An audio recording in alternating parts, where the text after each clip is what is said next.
Si observamos el período del siglo XVIII en la frontera americana, notamos que existe un motivo recurrente en el gran despertar y en el predicar de esa época, una especie de doble énfasis. Por un lado, el mensaje del orador era que el hombre es muy, muy, muy malo y que Dios está muy, muy, muy enojado.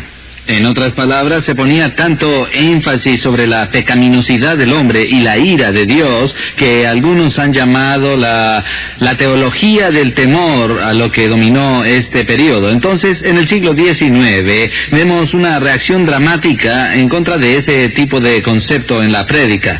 Ahora el mensaje fue que el hombre no era tan malo, ni que Dios era tan iracundo, y el énfasis se colocó sobre el amor de Dios y la bondad del hombre.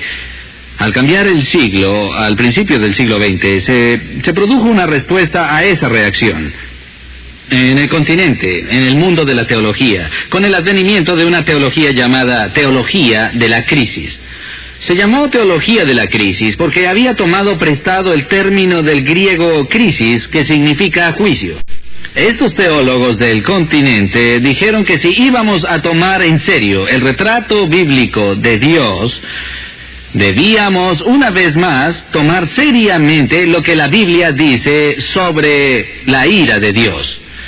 Bien, algunos extremistas de ese grupo dijeron que lo que vemos en las Escrituras, particularmente en algunos momentos y lugares del Antiguo Testamento, es la expresión de algo irracional en el carácter del propio Dios.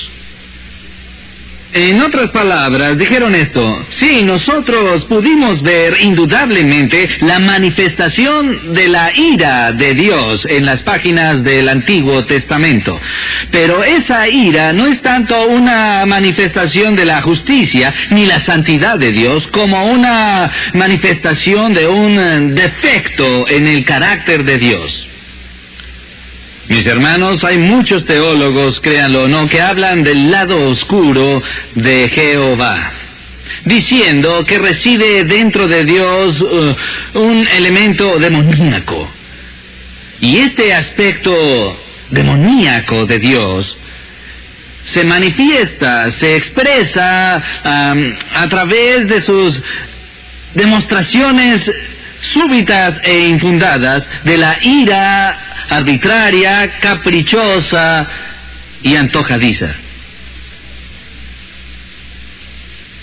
Algunos pasajes que son estudiados incluyen lo que leemos en el libro de Levítico, que leeré brevemente para ustedes. Y al comienzo del 10º capítulo de Levítico leemos el siguiente relato. Nadab y Abiú, hijos de Aarón, tomaron cada uno su incensario y pusieron en ellos fuego, sobre el cual pusieron incienso, y ofrecieron delante de Jehová fuego extraño que él nunca les mandó. Y salió fuego de delante de Jehová y los quemó, y murieron delante de Jehová. En esta sucinta y reticente descripción de la muerte de los hijos de Aarón, tal parece indicársenos un ejemplo de la manifestación súbita y caprichosa de la ira de Dios. Cuando leo esto, trato de leer entre líneas y me pregunto, ¿cómo reaccionó Aarón a todo esto? Imagínenlo. Recuerden anteriormente en las Escrituras la complicada ceremonia que ordenó Dios cuando consagró a Aarón como sumo sacerdote de Israel. Recuerden cómo Dios ordenó hasta los mínimos detalles del diseño de las ropas que serían usadas por los sumos sacerdotes. Fueron diseñadas para la gloria y la belleza.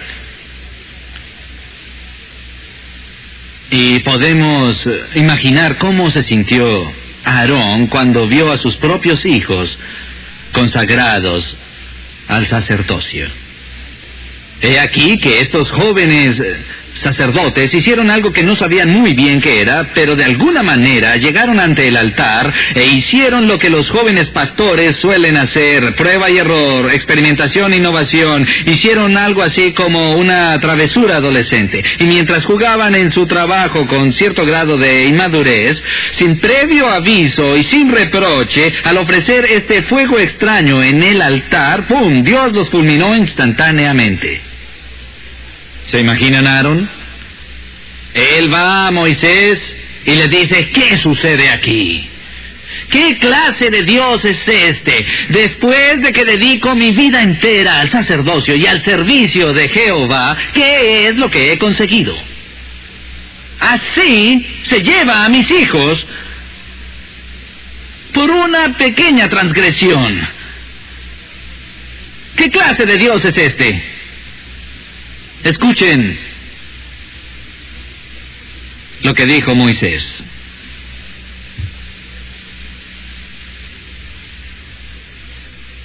Entonces dijo Moisés a Aarón: esto es de lo que habló Jehová cuando dijo: por los que se acerquen a mi presencia, he de ser considerado santo.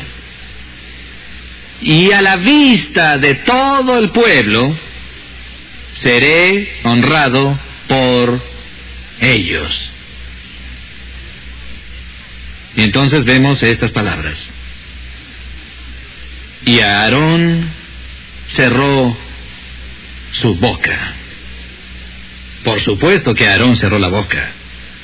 Cuando el Todopoderoso dijo: mira, Aarón, sé que todo esto es terrible para ti. Sé que he tomado las vidas de tus hijos, pero ¿recuerdas todavía cuando establecí el sacerdocio? ¿Recuerdas el día que te separé y te consagré para esa sagrada tarea? Dije: hay algunos principios que no voy a negociar con mis ministros. Debo ser considerado santo por cualquiera que presuma y se atreva a administrar en mi nombre.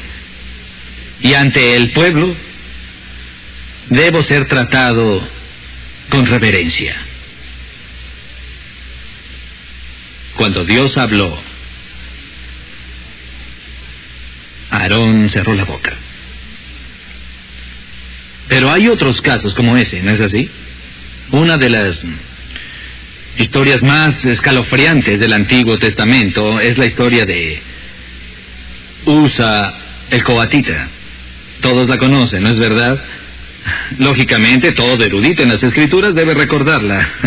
Es la historia del transporte del Arca del Pacto. Recuerden, el Arca del Pacto es el trono de Dios, el objeto más sagrado en el Santísimo. Y había caído en manos de los filisteos. Luego, mediante una serie de increíbles acontecimientos, había sido retornada al pueblo judío.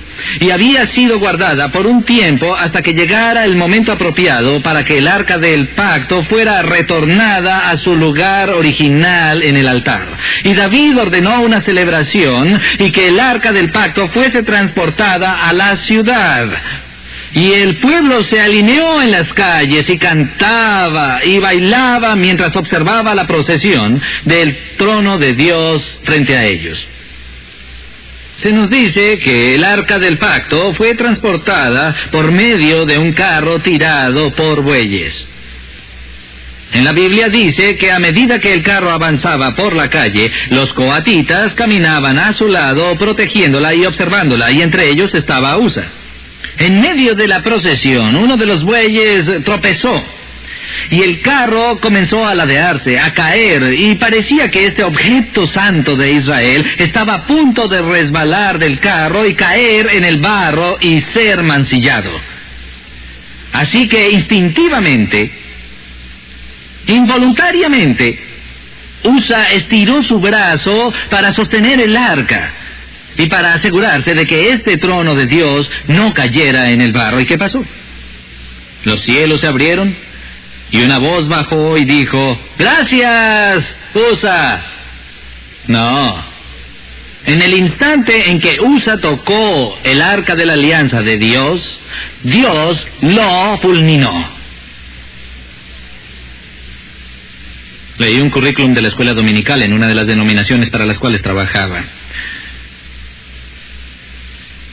Venía de nuestra central y vemos pasajes como estos y entendemos que este tipo de historias que leemos en el Antiguo Testamento, como la de Usa y Nadab, como la destrucción del mundo entero por el diluvio, hombres, mujeres y niños, la orden de Dios al pueblo judío de ir hacia la tierra de Canaán y aniquilar a todas las personas que allí residían, hombres, mujeres y niños, y que es imposible que estas puedan ser manifestaciones del verdadero carácter de Dios, pero tenemos que entender que estas historias del Antiguo Testamento son algo que el pueblo judío antiguo, primitivo, precientífico y seminómada interpretaba estos eventos que veía a la luz de su peculiar teología.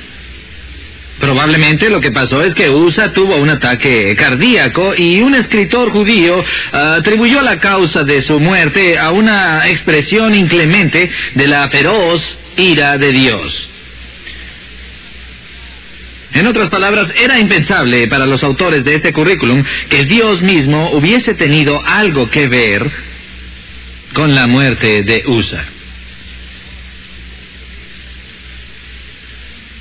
Pero si miramos con cuidado el Antiguo Testamento y vemos la historia de los coatitas, en realidad la respuesta es bastante clara.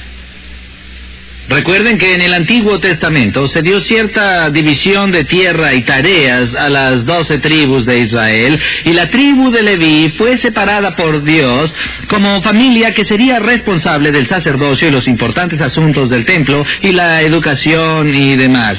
Así que Leví era la tribu, y dentro de esa tribu había ciertas familias mayores, y a cada familia se le atribuyó una tarea. Bien, Coat era uno de los hijos de Leví. Y la familia de Coat fue separada por Dios para realizar una tarea. Su tarea, toda su razón de ser, la vocación de su vida, era cuidar los objetos sagrados. Y eran enseñados y disciplinados desde la niñez, con todas las instrucciones y meticulosos detalles de la ley de Dios en cuanto al trato de estos objetos y vasijas sagradas. Y el único principio absoluto y no negociable que todo hijo de Coat conocía desde el momento de su niñez era este: nunca jamás, nunca jamás, nunca jamás toques el trono de Dios. Dios dijo: si lo tocas, morirás. En primer lugar, ¿por qué razón se transportaba un arca en un carro con bueyes, si debía ser transportada a pie? Había anillos en las esquinas del trono a través de los cuales se insertaban varas para asegurar que ninguna mano humana tocara ese trono. Pero estaban apurados y la pusieron en un carro con bueyes y avanzaban cuando Usa hizo lo que no debía. Tocó el trono de Dios. Pero decimos, un momento, ¿por qué lo hizo? Su motivo era puro. Estaba tratando de evitar que el trono de Dios fuera profanado por el barro. Pero el pecado de Usa fue presumir, damas y caballeros, que sus manos, su carne, era menos corrupta que la tierra. No había nada en el barro que profanara el trono de Dios. La tierra yacía en el suelo, haciendo lo que Dios la creó para hacer: ser tierra, volverse polvo cuando se seca y volverse barro cuando se moja. Obedece las leyes de Dios todos los días, haciendo exactamente lo que la tierra debe hacer. No hay nada profano en la tierra. Era la mano del hombre lo que Dios no quería que tocara el trono. En otras palabras, Usa quebró la ley de Dios y Dios lo mató.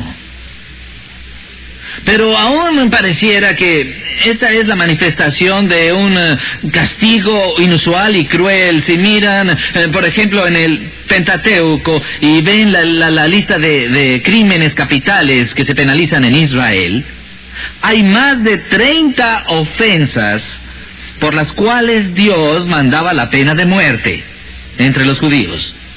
No solo por el asesinato en primer grado, sino también por actos homosexuales, por adulterio. Si un niño era indisciplinado en público e ignoraba a sus padres, podía ser ejecutado. Era un crimen capital para un judío ir a un adivinador. Dios, en efecto, ordenó que la gente debía ser ejecutada por más de 30 ofensas. Una vez más, los teólogos dijeron: ¡cuán primitivo! ¡Qué sanguinario! ¡Qué severo! No es posible que esa sea la palabra de Dios, en particular a la luz del espíritu de misericordia y amor del Nuevo Testamento. Una de las notas o capítulos fascinantes de la historia de la Iglesia es el incidente histórico que provocó la formal compilación de la Biblia como canon de las Sagradas Escrituras. Recuerden, es un libro hecho de muchos libros separados. 27 en el Nuevo Testamento. Estas epístolas evangélicas individuales, escritas al comienzo, circulaban en el inicio de la Iglesia y eran reconocidas y tratadas como escritura, pero nadie se había tomado la molestia de ponerlas en un libro y decir: esta es la Biblia.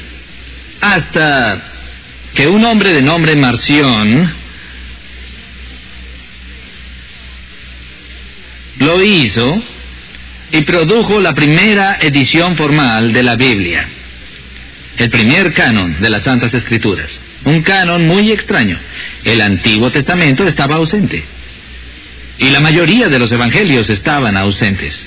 Y solo algunos comentarios del apóstol Pablo estaban en este canon, porque la norma de trabajo de Marción era que cualquier referencia al Dios del Antiguo Testamento, Jehová, no podía de ningún modo ser escritura sagrada. Porque Jesús en el Nuevo Testamento revela a una deidad diferente, a esa deidad explosiva de mal carácter y de mal humor que relampaguea desde el Sinaí en el Antiguo Testamento. ¿Se han preguntado sobre esto? Todo el tiempo oigo a seguidores de Marción por todas partes. Me agrada el Nuevo Testamento, pero aquel Dios del Antiguo Testamento es más de lo que puedo aceptar. Cuando comparamos el Antiguo Testamento con el Nuevo Testamento, el Antiguo Testamento parece severo. He recibido ayuda para tratar con esto en los escritos de un teólogo muy importante y muy controversial de la Iglesia Católica Romana. Su nombre es Hans Küng. En uno de sus primeros y más importantes escritos, escrito en alemán con el título Rechtfertigung, que se traduce al español como justificación, el doctor Küng discute esta misma cuestión de la aparente injusticia, de la ira de Dios que encontramos en las Escrituras, particularmente en el Antiguo Testamento. Y llega a la siguiente conclusión. Dice: ¿saben? El verdadero dilema de la iniquidad, el verdadero misterio no es que un Dios santo y justo, ejercite justicia. ¿Qué es lo misterioso de un creador santo que penaliza a sus criaturas que lo desobedecen? Dijo: el verdadero misterio es por qué Dios, a través de generación tras generación tras generación, tolera criaturas rebeldes que cometen traición cósmica contra su autoridad. ¿Alguna vez lo han pensado así? Y Küng dice algo más. Recuerden que a pesar de que hay más de 30 ofensas capitales en el Antiguo Testamento, estas no representan una forma cruel e inusual de justicia en las manos de Dios. Eso en realidad representa una reducción masiva en el número de crímenes capitales. Dijo: recuerden las reglas que se establecieron en la creación cuando Dios, el omnipotente soberano del cielo y la tierra, sopló y su aliento le dio vida al polvo y formó una criatura a su propia imagen y le dio a esa criatura el nivel más alto de este planeta. Y el don y la bendición mayor que no le debía en lo absoluto, el don mismo de la vida. Y él estampó su propia imagen en ese pedazo de tierra. le infundió vida. Y dijo, el que peque, de seguro morirá. Todo pecado era visto en la creación como pecado capital. Y no era que la pena sería la muerte después de un tiempo de haber pecado, sino cuáles son los términos de la creación. El día que de él comieres, ciertamente morirás. Yo sé que muchos miran eso y dicen, en realidad eso significa que el día que la transgresión tome lugar, moriremos espiritualmente. Eso no es lo que Dios dijo. Tal vez sea verdad que el hombre sufrió muerte espiritual el día que transgredió la ley de Dios, pero los términos de la creación eran, el día que comáis de él, morirás. Biológicamente, se terminó. ¿Hay alguien que pueda culpar a un creador santo y perfectamente justo que por piedad crea una criatura y le da todas estas bendiciones? ¿Hay algo de malo en que ese Dios extinga a la criatura que tenga la audacia de desafiar la autoridad de Dios para gobernar sobre su creación? ¿Alguna vez se han detenido a considerar lo que está involucrado en el más pequeño pecado? Estoy diciendo que mi voluntad tiene un derecho mayor que el derecho de Dios. Me aterroriza una cultura en la cual las personas hacen cosas como el aborto y dicen que tienen el derecho moral de hacerlo. Si sé algo de Dios es que Él nunca le ha dado el derecho moral a nadie de hacer algo así. Y tiemblo al pensar que cuando una persona de pie ante Dios diga, yo tenía el derecho de hacerlo. ¿Dónde has conseguido ese derecho?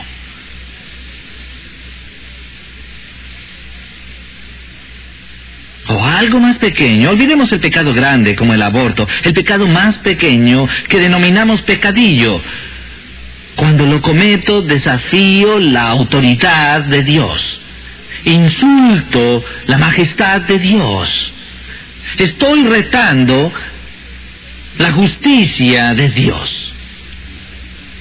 Pero estamos tan acostumbrados a hacer esto, y somos tan cuidadosos en justificar nuestras desobediencias, que nos hemos vuelto recalcitrantes en nuestros corazones. Nuestras conciencias han sido mutiladas y pensamos que no es un problema serio desobedecer al Rey del universo. Yo lo llamo traición cósmica. Y Dios hizo esto, como dice el Dr. Kuhn, en lugar de destruir la raza humana en el momento de ese acto de rebelión y desobediencia contra la autoridad de Dios, Dios se adelantó y extendió su misericordia. En lugar de justicia, Él vertió sobre ellos su gracia. Y la historia del Antiguo Testamento, hermanos míos, es la historia de episodios repetidos de la manifestación de la indulgencia piadosa de Dios y el perdón misericordioso hacia las personas que lo desobedecen todos los días. Y Kuhn especula diciendo, de acuerdo, no conozco el designio sagrado de Dios, no puedo leer la mente de la deidad, pero me pregunto si lo que pasa es que tal vez encontramos periódicamente en la Escritura este ejercicio de la justicia tan repentino, porque Dios tal vez creyó necesario interrumpir su pauta normal, largamente mantenida de gracia y misericordia para recordarnos sobre su justicia. Él mismo nos expresa que su paciente misericordia está diseñada para darnos tiempo de arrepentirnos. Pero en lugar de arrepentirnos, abusamos de ella. Y llegamos a pensar que a Dios no le interesa si pecamos, y aunque si le interesara, no hay nada que pueda hacer sobre ello. Yo vi a un joven una vez que desafiaba a Dios al gritar a los cielos: «Si estás allá arriba, fulmíname ahora». Desafiaba al Todopoderoso, al Creador. No quise mirarlo, pero llegué a verle muerto al día siguiente, y jamás lo olvidaré. Damas y caballeros, nosotros podemos llegar a acostumbrarnos tanto al patrón normal de gracia y misericordia, que no solo comenzamos a darlo por sentado, sino que comenzamos a asumirlo, a demandarlo, y si no lo conseguimos, nos enfurecemos. Esta mañana hablé en el Seminario Teológico de Dallas, y hablé de un pasaje del Nuevo Testamento en el cual Jesús habla del mismo tema. Utilicé mi ilustración favorita. Cuando yo era maestro joven de universidad, tenía la tarea de enseñarles Introducción al Antiguo Testamento a 250 novatos. El primer día de clase tuve que darles las tareas y cuidarme mucho con los requisitos porque los retuercen de todas formas para evadirlos, y dije: miren, hay solo algunos pequeños trabajos, he aquí de 2 a 4 páginas o 2 a 5 páginas, pequeños trabajos. Si no los entregan a tiempo, entonces tendrán un 0 a menos que estén confinados a la enfermería o haya muerte en la familia. Dije: ¿entienden todos esto? Oh, sí, estábamos de acuerdo. La entrega es el 30 de septiembre. El 30 de septiembre, 225 estudiantes se acercaron diligentes con sus tareas completas. 25 estudiantes estaban parados allí, temblando y tiritando de miedo, y decían: «Oh, doctor Sproul, no terminamos nuestros trabajos. No organizamos nuestro tiempo, no hicimos la transición del secundario a la universidad, por favor. Por favor, no nos ponga un 0, denos un par de días de extensión». Yo dije: muy bien, se los daré esta vez, pero no dejen que vuelva a pasar. Recuérdenlo, el mes que viene quiero todo terminado aquí a tiempo. Llegó el 30 de octubre y solo 200 estudiantes entregaron. 50 de ellos no tenían los trabajos. Así que, ¿dónde están los trabajos? «Oh, profesor, todo el mundo nos pidió que entregáramos esta semana, y también esta semana fue la fiesta, y estábamos ocupados con las carrozas y todo eso, y por favor, denos una oportunidad». Y yo dije: muy bien, les daré 2 días de extensión. ¿Y saben lo que pasó? Empezaron a cantar espontáneamente: «Lo amamos, profesor Sproul». Oh, sí, así es. Yo era el profesor más popular de la universidad hasta el 30 de noviembre. El 30 de noviembre, 150 estudiantes llegaron con sus trabajos. Y los otros 100 entraron como si fueran a la tienda a comprar un pedazo de pan, tan tranquilamente, relajados. Y yo dije: «Johnson». «Sí, señor». «¿Dónde está tu trabajo?» Dijo: «Hey, profe, ¿sabe? No se preocupe, lo tendré en un par de días». Saqué el libro negro y dije: «Johnson, ¿sí? 0. Y Walda, ¿dónde está tu trabajo?» «No lo tengo, señor». Y dije: 0. «Cunningham, 0. En ese momento, alguien en la parte trasera de la sala gritó. ¿Pueden imaginar lo que gritó? ¿Qué? «¡Eso no es justo!» «Patrick, ¿tú dijiste eso?» «Sí». «¿Dijiste que no es justo?» «Sí, así es». Yo dije: «Si mal no recuerdo, tú no entregaste tu informe a tiempo el último mes». Y dijo: «Es cierto». Y dije: «Muy bien, si quieres justicia, obtendrás justicia». Le puse 0 en ambos informes y dije: ¿alguien más? ¿Alguien más quiere justicia? Damas y caballeros, debemos entender la diferencia entre justicia y misericordia. El momento en que piensas que Dios te debe misericordia, una campana debería sonar en tu cerebro para avisarte que ya no estás pensando en misericordia, que por definición es voluntaria. Dios nunca está obligado a ser misericordioso con una criatura rebelde. Él no te debe misericordia. Como Él ha dicho: yo voy a tener misericordia del que voy a tener misericordia. Y terminaré con esto. Un Dios santo es tanto justo como misericordioso. Jamás es injusto. No hay ocasión en las páginas de la Escritura Sagrada en la que Dios castigue jamás a una persona inocente. Dios simplemente no sabe cómo ser injusto. Yo agradezco todas las noches el que sí sepa cómo no ser justo. Pues la misericordia es no justicia, pero no es injusticia. Así que los dejaré con esto. Cuando dicen sus oraciones, nunca le pidan a Dios que les dé justicia. Tal vez lo haga.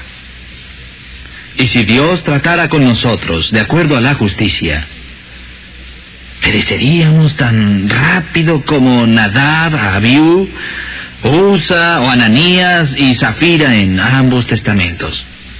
Pero vivimos, mis hermanos, por su gracia, por su misericordia. Y jamás lo olvidemos. Oremos. Padre, perdónanos por abusar de tu bondad amorosa, por exigirla, por enfurecernos al no recibirla. Oh Padre, ayúdanos a maravillarnos ante tu gracia. Lo pedimos en nombre de Cristo. Amén.